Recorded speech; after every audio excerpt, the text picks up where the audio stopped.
sveicu jūs visus, kas ir izrādījuši interesi un vēlmi piedalīties tiesiskās praktiskās zināšanas apgūšanas kursā, saucās praktiskās tiesības, kā iegūt šīs iemaņas, strādāt par savām tiesībām. Un šodienas pirmās nodarbības tēma būs matricas pārvaldes struktūra un tiesiskā hierarhija. Tad, kā viss šeit ir uzbūvēts un kā šeit viss darbojās šobrīd. Šīs zināšanas ir vajadzīgas kā pamat elements tam, lai mēs saprastu, kā šeit viss ir izveidots, kā šeit viss darbojās, lai mēs zinātu, kā mēs varam ar šo visu iedarboties un orientēties šajā te informācijas telpā. Tātad šodien, pirms mēs ķersimies pie tādām eksaktām lietām, es gribu mazliet pieskārties tēmai par būtību. Jā, mēs visi ļoti labi zinām, kad visa pamatā, viss apkārt ir tīra enerģija, enerģijas lauks. Un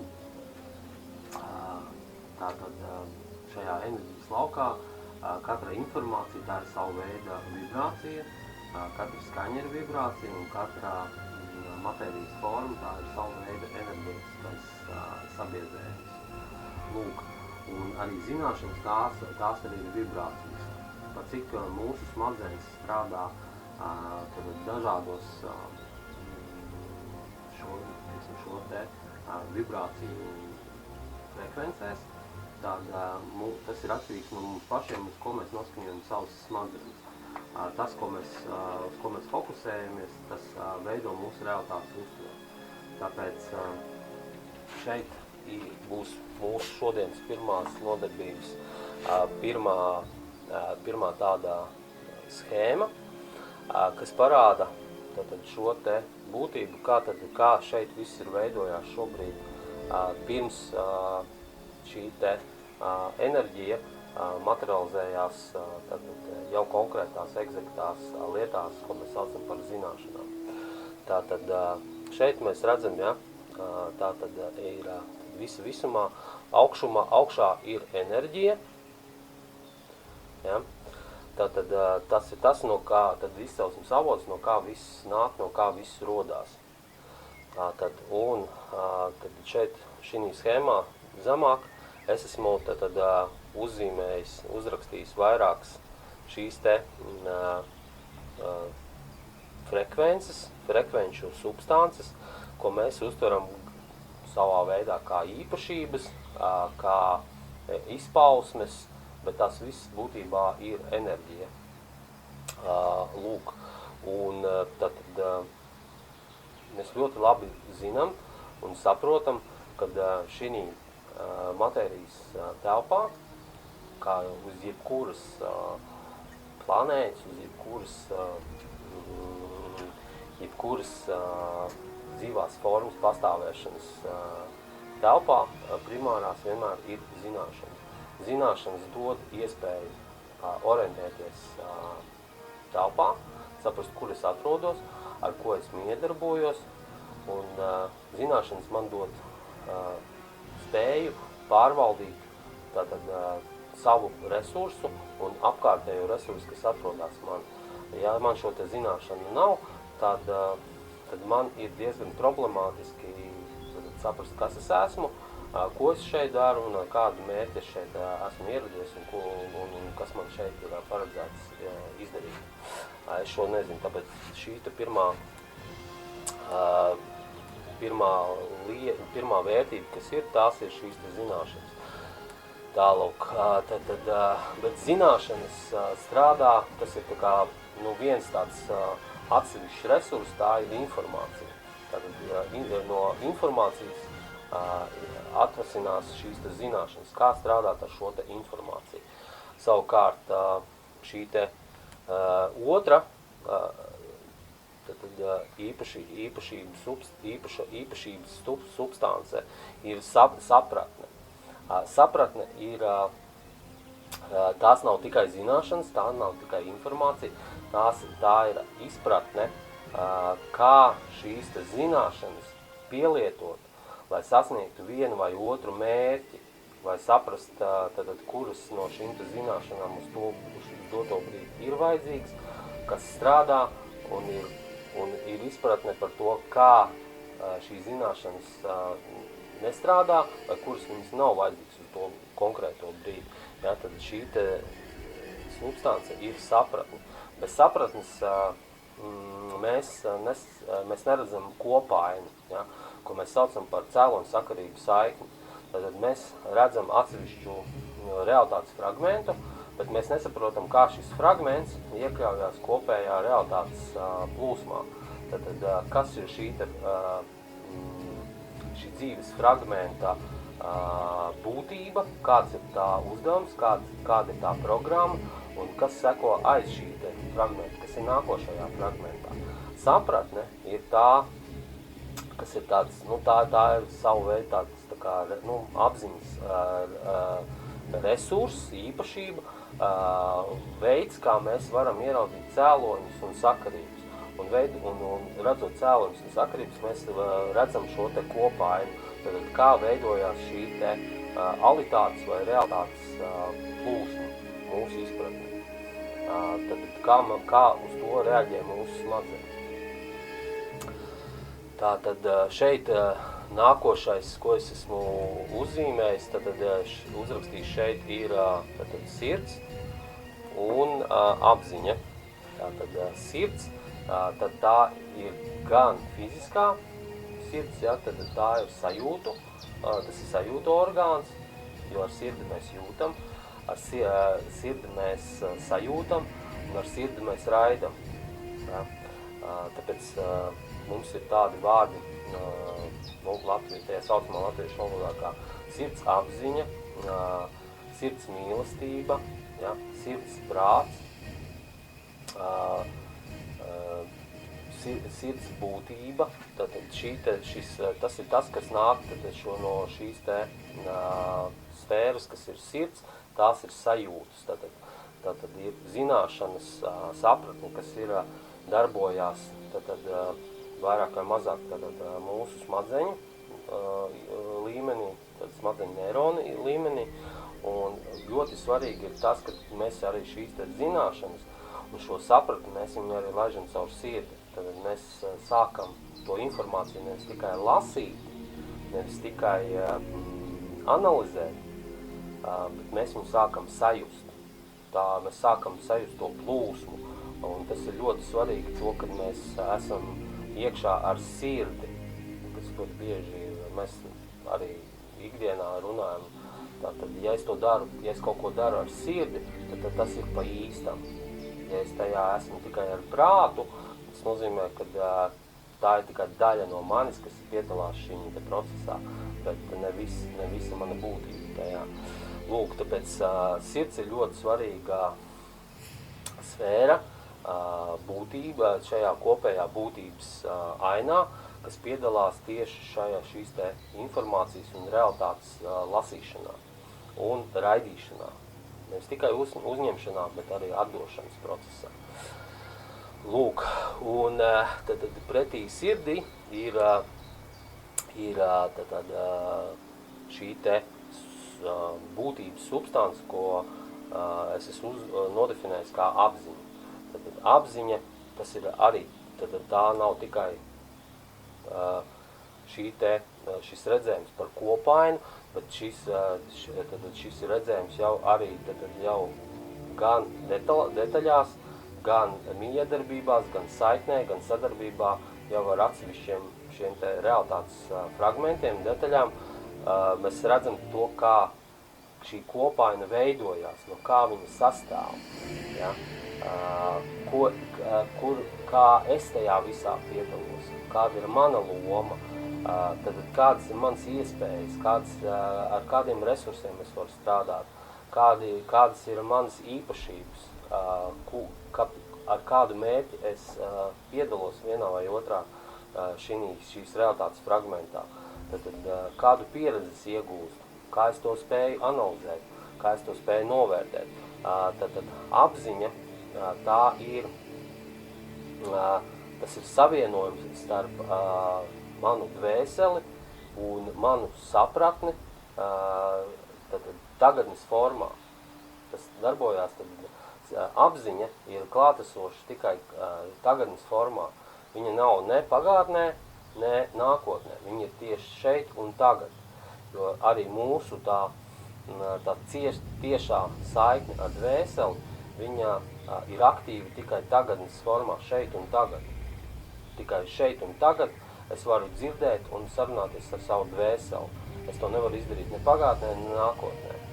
Un apziņa, tā ir šī telpa, kurā notiek šis dialogs ar manu dvēseli un ar to, ko es izvēlos no esošā resursa, no esošās informācijas plūsmas, kurā es šobrīd esmu, tad, ko es izvēlos sev kā vajadzīgu, kur es realizējos caur kaut kādu konkrētu darbību, iegūstot pieredzi, un ko es nolēmu, kas man nav vajadzīgs, to es šobrīd atstāju neaktīvi manā laukā. Lūk, nākošā līmenī tātad ir resursi un rīcības spēja. Tātad šeit mēs jau pietuvojamies tādām jau mazliet egzaktām vērtībām, kas jau, kuru mēs jau ļoti labi saprotam un ar ko mēs arī ikdienā saskaramies. Tad tie ir resursi, ja? Tā nav tikai zeme, tas nav tikai gaiss, tas nav tikai ūdens, tie ir viss, tas ir būtībā viss, kas mūs apņem. Tie ir gan koki, gan augi, gan nemateriālās vērtības, ja, intelektuāli īpašumi, domas, tas ir vārdi, šo vārdu vibrāciju, šo vārdu vērtību, šo vārdu izcelsmi.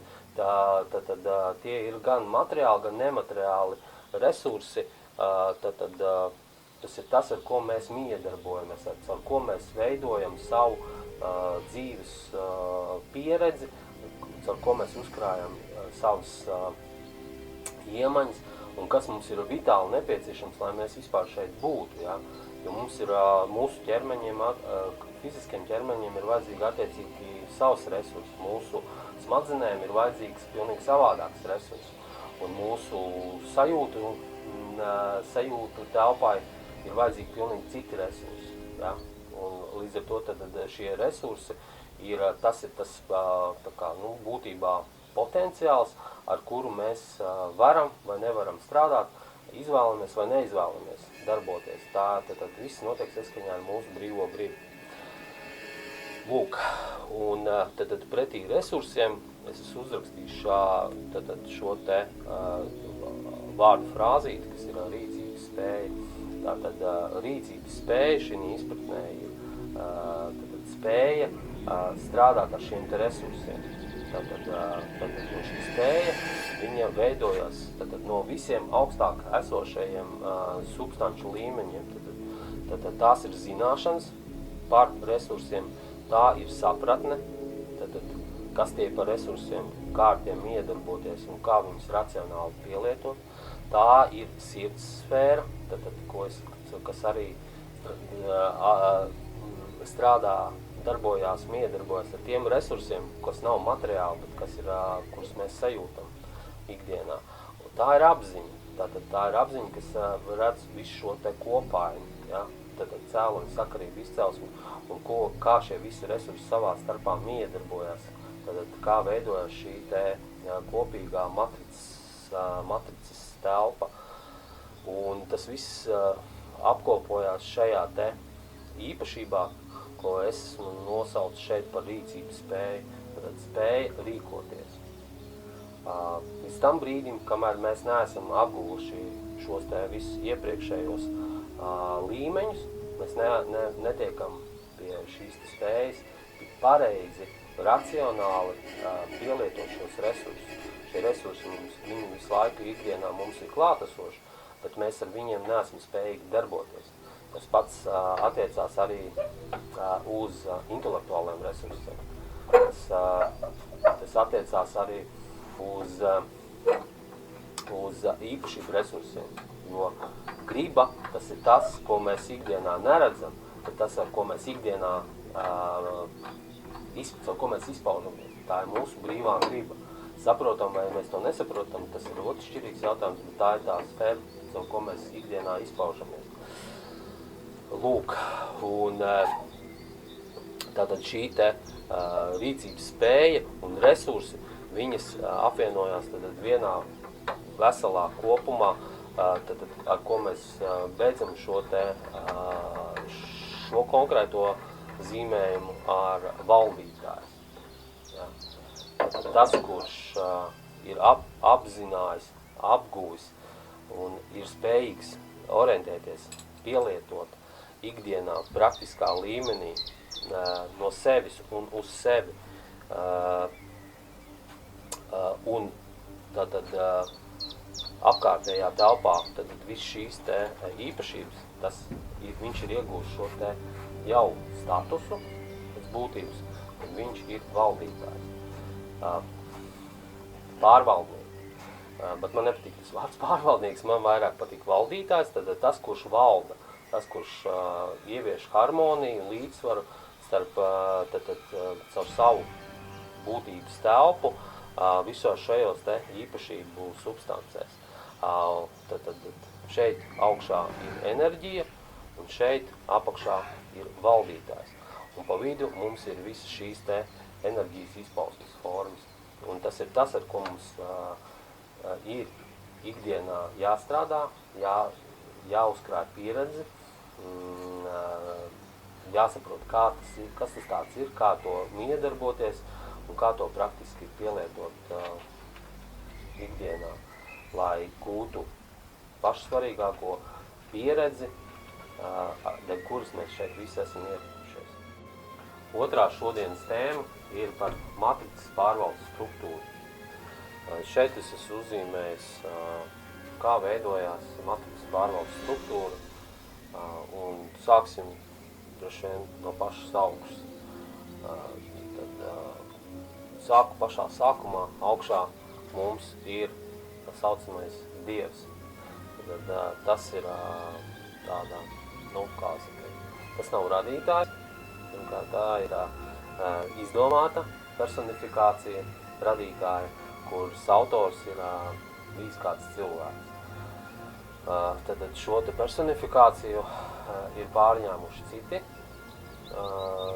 dzīves būtnes, vīrieši, sievietes, nevis cilvēki, un šī personifikācija ir tādā diagramatota vienā vai vairākās, visdrīzāk vairākās reliģijās, kā dievišķās izcelsmes persona, un tas šeit arī ir uzlikts tā kā savu veidu filtrs starp radītāju un šo te radītāju personu. Jo Dievs nav radītājs, Dievs ir radītāja persona. Dievam radītājiem ar Dievu nav nekāda sakara. Tā ir dzīvu vīriešu, dzīves sievietes interpretācija par to, kas ir radītājs. Bet matricā tā ir savu veidu programma, kas strādā uz dzīvām būtnēm ar ierobežotu apziņas līmeni, kur viņš saprot, ka radītājs ir Dievs, jo tas ir rakstīts kādā no šiem te reliģiskās izcelsmes pirmavotiem. Vai tā būtu Bībele, vai tas būtu kāds cits, Korāns, Talmuds, tātad šie te izcelsmes avoti nav svarīgi, bet šī personifikācija pastāv visās reliģijās. Lūk, tātad God angļu valodā. Tas, kurš valda pār visu matricā un iekšmatricas. Tātad zem Dieva nāk nākošā personifikācija, kas ir man, cilvēks. Tātad Mūzes pirmajā grāmatā mēs zinām, ka Dievs radīja vīrieti un sievieti un deva viņiem noslēdz ar viņiem pirmo trastu. Tātad augļoties un vairoties, pārvaldīt zivis ūdenī un putnus un zvērus uz zemes. Tātad cilvēks, tātad šis te, būtībā tas ir vīrietis, jā, sieviete. Šeit es viņus ierakstīs kā cilvēks, bet tas ir angļu valodā, tas ir man, tas nav human. Mēs tagad nenām par starptautiskām tiesībām, tas ir šis, tas, kas nākamā līmeņa personifikācija, kas seko aiz Dieva matricā. Tātad praktiski arī pašā matricā, tātad šajā līmenī šim te subjektam, subjekta personifikācijai vai personifikācijas subjektam, viņam ir visas tiesības un visas brīvības. Tad viņam ir viss šis te potenciāls, resursu potenciāls, viņam viss ir pieejams, bez ierobežojumiem. Tātad, ko darīja cilvēks? Viņš ir zem sevis radījis tādu savu veidu apakšnodibinājumu. Šo nodibinājumu viņš savā laikā ir nosaucis par Vatikānu. No angļu valodas what I can. Tad tas, ko es varu realizēt caur šo te nodibinājumu formu. Tātad Vatikāns tā ir šī te nodibinājuma forma, kas zem veids noteiktas funkcijas, cilvēka mandāta ietvaros, un viņa zem sevis ir radījuši nākošo personifikācijas formu, ko savā laikā ir nosaukuši par Babilonu, no angļu valodas, baby alone, kas tūkojumā nozīmē bērns, kas dzīvo juceklī un nekārtībā. Bībelē šī personifikācija saucās Babilonija. Mēs viņu šobrīd zinām vairāk kā Roma, Romas impērija. Romas impērija, no kuras savā laikā ir radušās un veidojušās romiešu tiesības. Tātad Roma, tā ir tā, kas darbojās Vatikāna mandāta ietvaros, izpildot Vatikāna rīkojumus, viņa pārvalda visus tos subjektus un personifikācijas, kas atrodas zem viņas zemākajos līmeņos. Zemākajos līmeņos mums ir palikuši vēl divi līmeņi, kas ir pārvaldnieki, ja? B pārvaldnieks. Tas ir mēs viņus šobrīd saprotam kā valstis, kā korporācijas, kas ir aizbildņi, darbojas kā aizbildņi un aizgādņi saskaņā ar šīm te pašām romiešu tiesībām. Viņi ir aizbildņi un aizgādņi zemākai tiesību formai, zemākai personifikācijas formai, kas ir parādnieks. Apakšā šeit mēs redzam parādnieks, un parādnieks ir tas, kurš ir bez apziņas. Viņš neapzinās, kas viņš ir, no kurienes viņš ir nācis, un kāpēc viņš šeit atrodas, un kāda ir viņa būtība, kāda ir viņa loma, kāda ir viņa misija, kāds ir viņa uzdevums. Viņš nesaprot neko par sevi, viņš vienkārši ir bezapziņā. Un pat cik saskaņā ar tiesību pamatnormām, tas, kurš nav spējīgs realizēt savas tiesības, viņa tiesības realizē aizbildnis, aizgādnis, pārvaldnieks. Un šādi veidojās mums šī te matricas pārvaldes struktūra, kurā pašās apakšā mēs redzam, kas ir pats zemākais līmenis, kas ir parādnieks bezapziņa, un pats augstākais līmenis matricā, kas ir Dievs, no kā ir viss, it kā viss ir veidojies un sācies. Turpinājumā par matricas pārvaldes struktūru.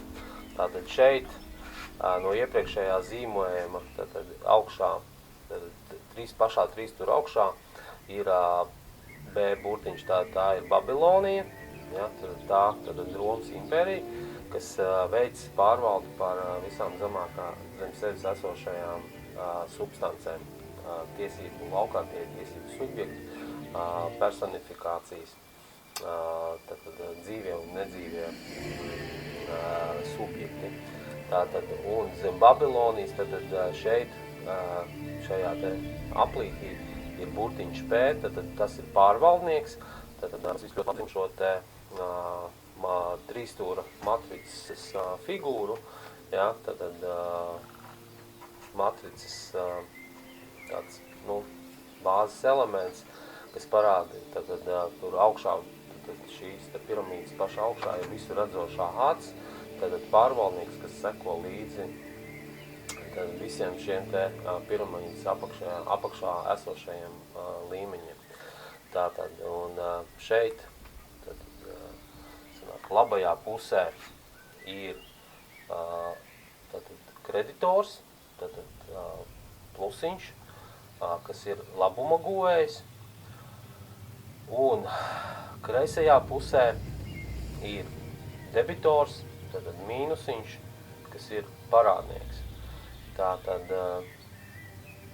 tie, kas ir vairāk vai mazāk studējuši vai kaut ko zina no grāmatvedības, tātad viņi saprot, kas ir kreditors, tas ir tas, kam pienākās, un kas ir debitors, tam, kam ir jāmaksā.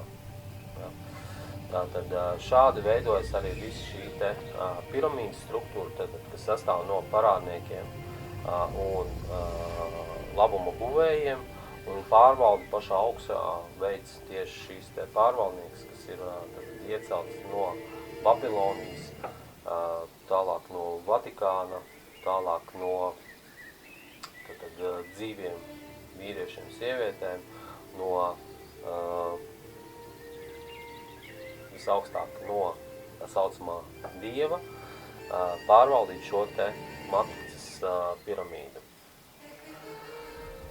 Lūk, tātad visi mēs, pa cik tie, kas lieto šos te tiesību personifikācijas saucamos dokumentus, mēs visi esam parādnieki.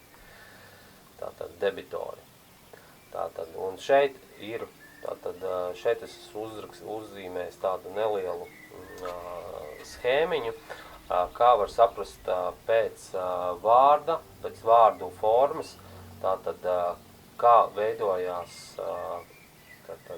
šī te tiesību forma, kas ir kreditors, un kā veidojas tiesību forma subjekts, kas ir debitors. Tātad būtībā tātad visas tiesības, viņas ir sasaistītas uz vārdu. Tātad uz mūsu vārdu atrodas visas tiesības un visas brīvības. Tātad, un kurš valda pār vārdu, tas attiecīgi valda pār šīm tiesībām un brīvībām. Tātad vārds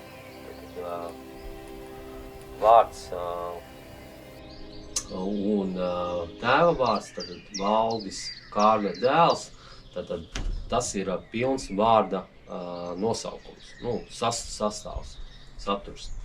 Tātad Valdis Kārļa dēls Zāle, tas ir debitora pilns nosaukums. Tātad šeit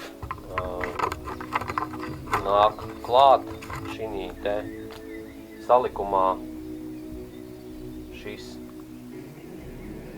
elements, ko mēs zinām kā uzvārds. Tātad, kā angliski tas ir surname. Name un surname. Tātad uzvārds tā ir piederības zīme Babilonijai, Romas impērijai.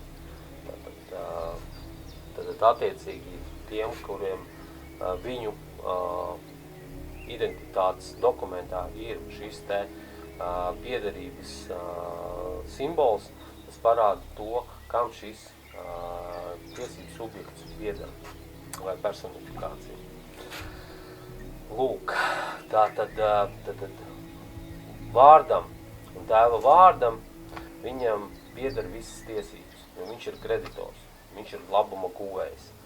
Tātad vārdam, tēva vārdam un uzvārdam tiesību nav, jo tiesības ir atrodās Babilonijas pārvaldnieka lietošanā.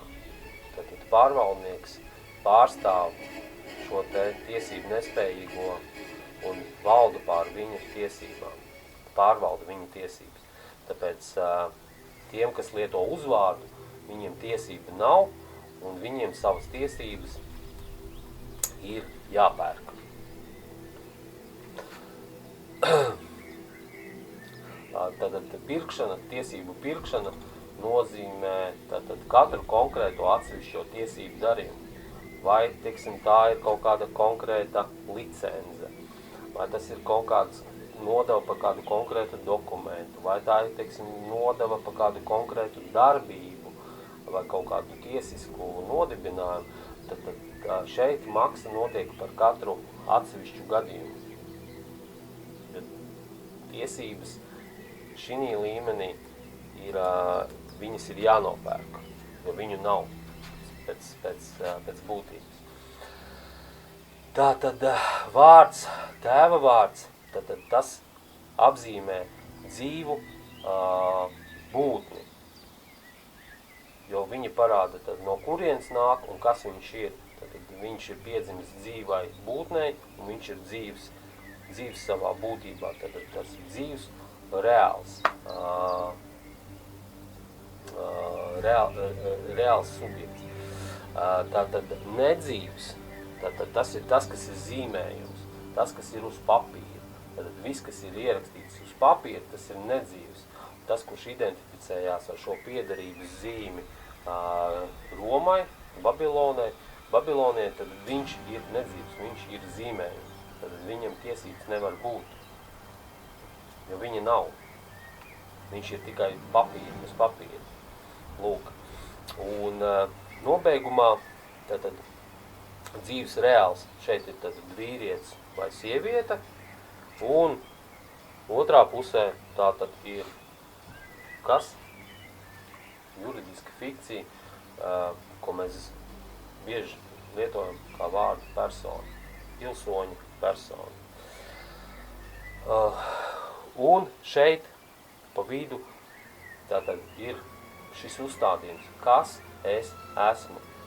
Tātad es esmu šis vai es esmu šis. Tā ir mana brīvā griba, tā ir mana izvēle, ko es apliecinu caur savu rīcību, caur konkludēto darbību, par savu izvēli. Es esmu persona vai es esmu dzīvs vīrietis, dzīva sieviete.